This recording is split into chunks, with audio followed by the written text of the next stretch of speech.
When my stepmom Linda married my dad, she thought she had struck gold. A roof over her head, financial security, and a man too kind to ever question her motives. But 2 years later, with my dad on his deathbed, she made one fatal mistake, assuming the house was hers. What she didn't know was that the very foundation she was standing on belonged to someone else. Me. And when the truth came out, her world didn't just crack, it collapsed.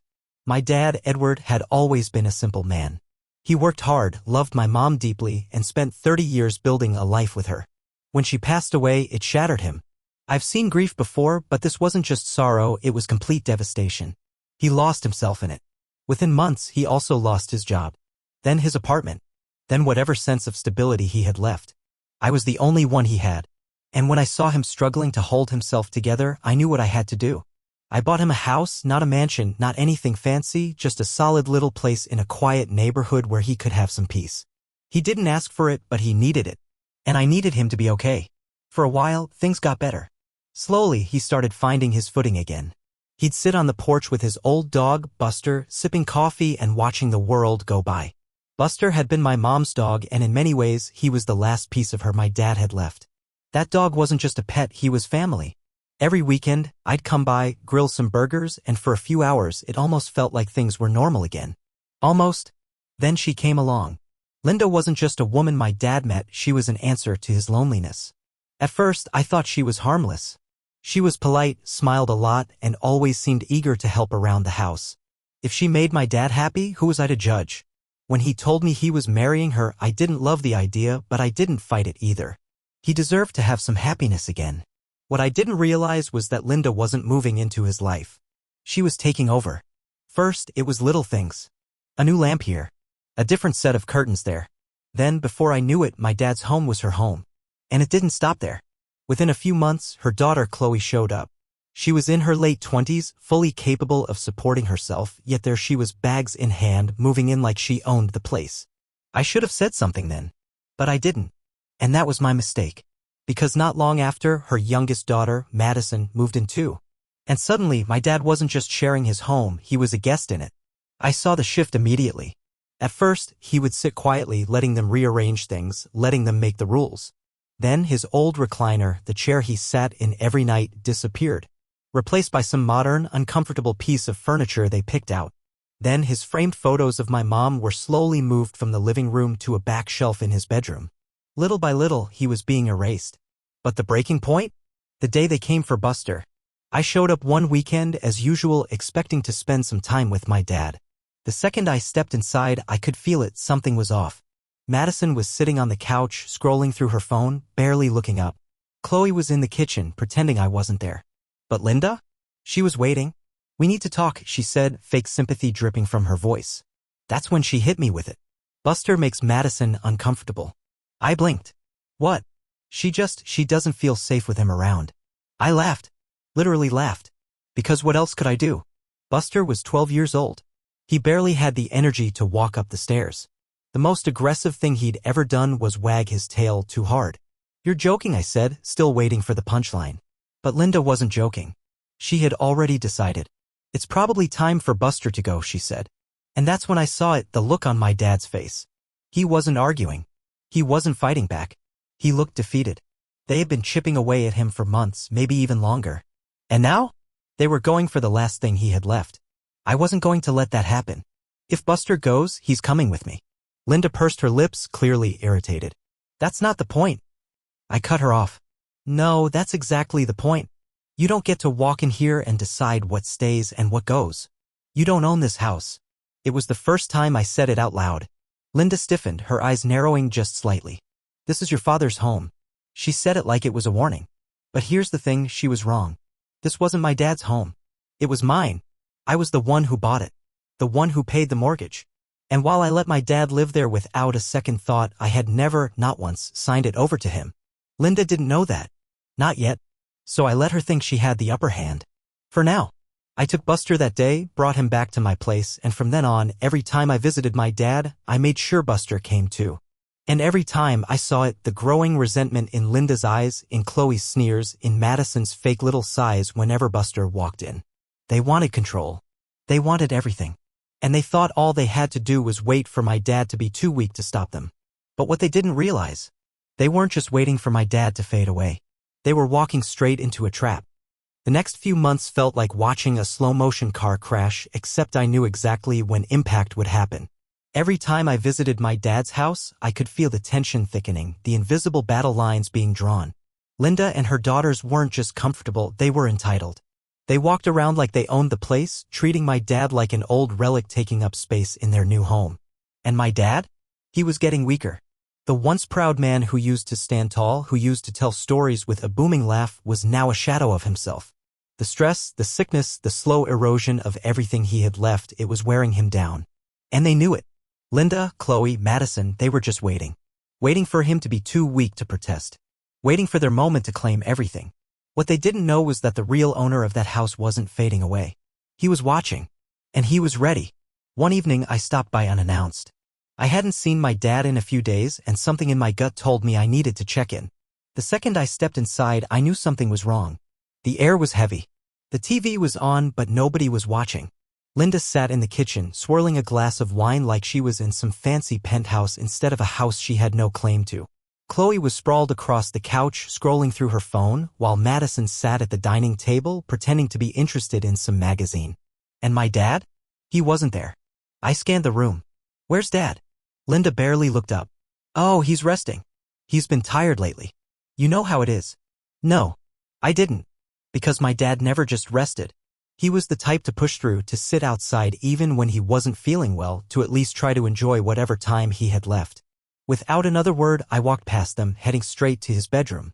I barely made it 3 steps before Linda's voice cut through the air. You should really knock first, she said, her tone laced with fake politeness. I ignored her and pushed the door open. And there he was. Lying in bed, looking frail, his skin paler than I had ever seen it. He turned his head slightly when he saw me, managing a weak smile.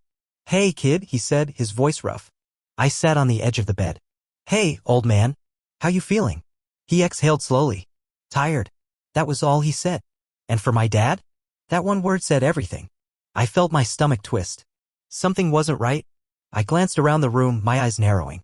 His nightstand, usually cluttered with his books, his watch, his little trinkets, was half empty. His favorite blanket was gone. Even the framed photo of my mom that always sat beside his bed was missing. What happened to Mom's picture? I asked, my voice sharp. Dad hesitated, then sighed. Linda put it in the drawer. Said it was time to make space for new things. New things. I clenched my jaw. Before I could say anything, Linda appeared in the doorway, leaning casually against the frame. You know, your dad needs peace and quiet right now. Maybe you should let him rest. I turned slowly to face her. Is that right?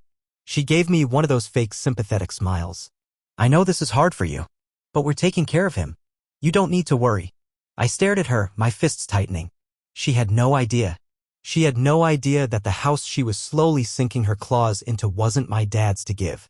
She had no idea that all her careful little plans, her slow, calculated takeover, were about to come crashing down. I didn't say a word. Not yet. Because I wanted her to keep digging her own grave. For the next few weeks, I watched as Linda and her daughters acted like they already owned everything. They made more changes to the house. Got rid of more of my dad's things. Treated my visits like I was some outsider intruding on their home. Then one day, they crossed the final line. It started with a phone call. Linda's voice was fake sweet, the way it always was when she wanted something. Hey, I wanted to run something by you, she said.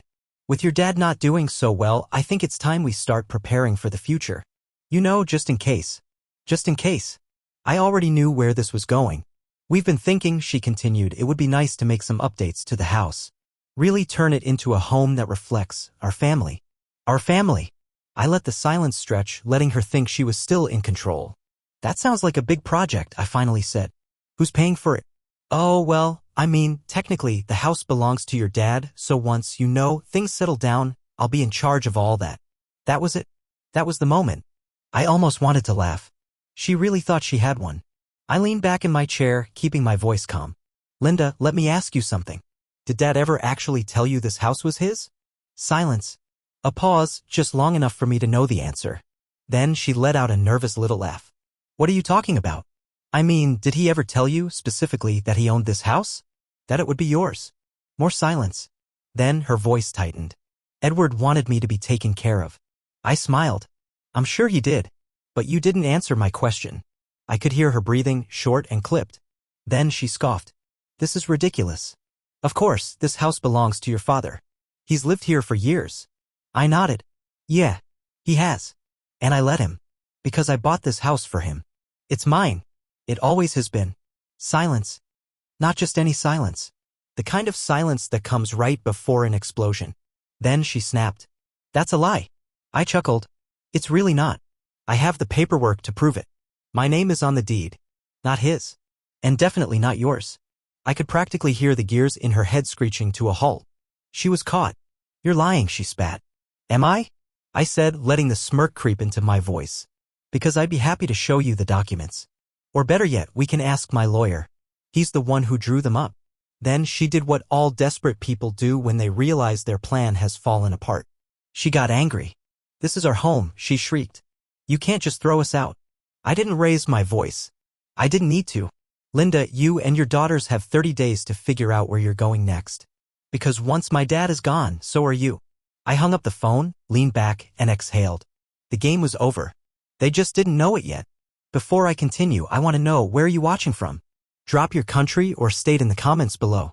And if you've ever had to stand your ground and fight for what's right, hit that like button, because trust me, this battle is far from over.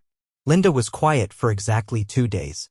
That was all the time it took for the reality to sink in that the house she had been circling like a vulture wasn't actually hers to claim. But if I thought she was going to accept the truth and leave peacefully, I had severely underestimated just how desperate a person could be when they realized their golden ticket had just been ripped from their hands. On the 3rd day, she went on the attack. I got the call while I was at work. A number I didn't recognize. When I answered, a clipped, professional voice greeted me. Hello, this is Martin Calloway, representing Linda Davidson. We need to discuss your recent claims regarding property ownership. I almost laughed. Of course she had gotten a lawyer. I don't have any claims, I said smoothly. I have legal documentation. But sure, let's discuss. Over the next 10 minutes, I listened as this so-called attorney droned on about how Linda had been Edward's wife, how she had been living in the house as his spouse, and how, under certain legal precedents, she might have a claim to remain there. I waited patiently, letting him get through his whole scripted argument. Then, when he was finally finished, I spoke. Mr. Calloway, I appreciate the call, but let me save you some time. The deed is in my name. It has been from day one. My father never owned that house, which means Linda has no legal stake in it. There's no will, no transfer of ownership, nothing. So unless she's planning on inventing paperwork out of thin air, she has exactly 30 days before she's trespassing. Silence. Then, a polite cough. Well, we will certainly be reviewing our legal options. You do that, I said, and hung up. I knew how this would play out. Linda thought she could bluff her way through this, just like she had bluffed her way into my father's life. She probably assumed I'd back down at the first sign of trouble, that I wouldn't want the hassle of dealing with lawyers and paperwork. She was wrong. The next week was a whirlwind of escalation. First, she tried the sympathy route. I started getting messages, long-winded texts about how she was just trying to honor my father's wishes, how devastated she was, how unfair it was for me to take away the only home she and her daughters had. I ignored every single one. Then came the anger. One night, I showed up at the house to check on my dad, only to find the locks changed. Linda met me at the door with a smug little smile, arms crossed over her chest. Oh, she said, fake surprise dripping from her voice. I thought it would be best to change them, considering all the tension. I didn't even flinch. I pulled out my phone and dialed the police right in front of her. Yeah, I need to report an illegal lock change on a property I own. Her face drained of color as reality caught up with her. She tried to argue when the cops arrived, tried to play the grieving wife who was just trying to protect her home, but it didn't work. The officers weren't interested in her dramatics. They were interested in the deed I showed them, the one with my name on it. 15 minutes later, the locksmith I hired was drilling out the locks while Linda stood on the front porch, shaking with barely contained rage. That night, I made sure my dad was okay, made sure Buster was curled up at his feet like always, then I went home and started preparing for the final battle. Because Linda wasn't done. Not by a long shot. The lawsuit landed on my desk 3 days later. It was laughable, thin, flimsy, built on nothing but desperation. She claimed my father had verbally promised her the house, that he had intended for her to have it, that she had made significant contributions to the property and therefore had a legal right to remain there. I handed it straight to my lawyer. This won't hold up, he said after a quick review. Not even close. Good, I said. Then let's bury her in paperwork. And that's exactly what we did. By the time we got to court, Linda had already lost. She just didn't know it yet. She walked in like she was the victim, like she was about to make some grand speech that would turn the judge in her favor. But when the facts started rolling out, when the documents were presented, when my lawyer calmly, methodically, and ruthlessly tore apart every single one of her flimsy claims, I watched as her confidence crumbled. By the end of the hearing, the judge was barely suppressing his impatience. "Ms. Davidson," he said coolly, "there's no legal standing for your claim. The deed to the property is solely in the plaintiff's name. Your husband did not have the authority to promise you this house because, as established, he never owned it. You have 30 days to vacate the premises." And just like that, it was over. Linda sat there, stunned, like she couldn't comprehend what had just happened. Chloe looked ready to scream. Madison just stared at the table, probably calculating how long she could couch surf before she'd actually have to get a job. I stood, buttoned my jacket, and walked out of the courtroom without a single glance in their direction. They had lost. And in 30 days, I would make sure they were gone for good. 30 days. That was all the time Linda and her daughters had left in my house. And for once, they couldn't manipulate, guilt trip, or talk their way out of it. But if I thought they would go quietly, I was giving them far too much credit. At first, they tried to stall. Every time I checked in, the house looked exactly the same, no boxes, no signs of packing. It was like they thought if they ignored the deadline, it would magically disappear. Then, they went for one last cash grab. I got a call from my neighbor one evening. "Hey, I saw a moving truck outside your dad's place. Looked like they were loading up furniture." Furniture? My dad didn't own expensive furniture. But I knew who did me. I drove straight there. Sure enough, Chloe and Madison were hauling things into a truck. I spotted my dad's old watch collection in one of their bags, a set of tools I had left in the garage, even my mom's old jewelry box, the one I thought had been lost years ago. Linda stood near the doorway, arms crossed, her expression daring me to do something about it. So I did. I pulled out my phone and called the cops right in front of her. "Yeah, I'd like to report a theft in progress." That wiped the smug look off her face. When the police arrived, I handed over proof of ownership. Linda tried to spin some sob story, but the officers weren't interested. The next thing she knew, she was unloading the truck instead of driving off with my property. 2 weeks later, they were gone. I showed up the day after their final deadline, half expecting them to have left the place in ruins. But as I walked through the now empty house, I realized something: they had already destroyed it. Not physically, but emotionally. The warmth, the love, the memories my dad and I had built here, they had been smothered under years of entitlement and greed. But I had one thing left. "Buster." He patted beside me as I stood in the living room, looking around. The house was quiet again, finally at peace. And just like that, it was mine again. Not just on paper, but in every way that mattered. Linda and her daughters had lost everything. And me? I had won back something even better: my home. The biggest lesson here? Entitlement means nothing against the truth. Linda and her daughters thought they could take what was never theirs, but in the end, they lost everything. This story isn't just about a house, it's about standing your ground and not letting people rewrite reality for their own gain. Now, I want to hear from you. Did you enjoy this story? Comment 2 if you did, or 7 if you think things should have gone differently. And if you love seeing karma in action, hit that like button and subscribe to Mr.HeartVibes for more stories that keep you on the edge of your seat. Your support means everything. Let's keep this journey going.